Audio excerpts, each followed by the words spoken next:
আজকে গৌরী আমাকে আর এক রকম লুক দেবে। আজকে ক্যামেরাম্যান বুক করা হয়েছে, তো আমার মাথায় এই যে পাখির বাসা বানানোর কাজ চলছে। দেখা যাক লাস্ট পর্যন্ত কি হয়। তো চলো গাইস, গৌরী আমাকে পাগলি সাজিয়ে দিয়েছে, দেখো শুধু।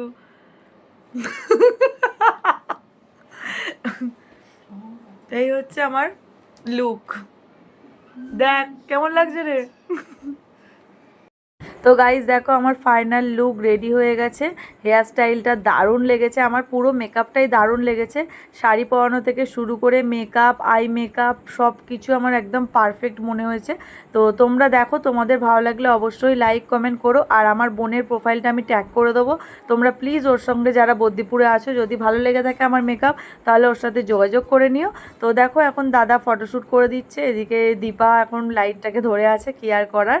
তো চলো আমি এখন কতগুলো চটপট করে ফটো তুলে নিই, কারণ এখন এত ওয়েদারটা বাজে, কখন মেঘ হচ্ছে কখন বৃষ্টি হচ্ছে, কি ভাগ্যে এখন তবু একটু রোদ্দুর উঠেছে। তো চলো, আমার তো ভীষণই হাসি পাচ্ছে, ফার্স্ট টাইম এরকমভাবে আমি ফটোশ্যুট করছি।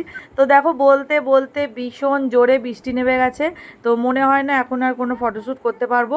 তাও অনেকগুলো ফটোই তোলা হয়ে গেছে। তো এই যে হচ্ছে আমার বোন মেকআপ আর্টিস্ট দাঁড়িয়ে আছে, বৃষ্টিতে ভিজছে বেচারা, হাতে ফ্যান নিয়ে এসেছিলো আমার যাতে ঘাম না হয়।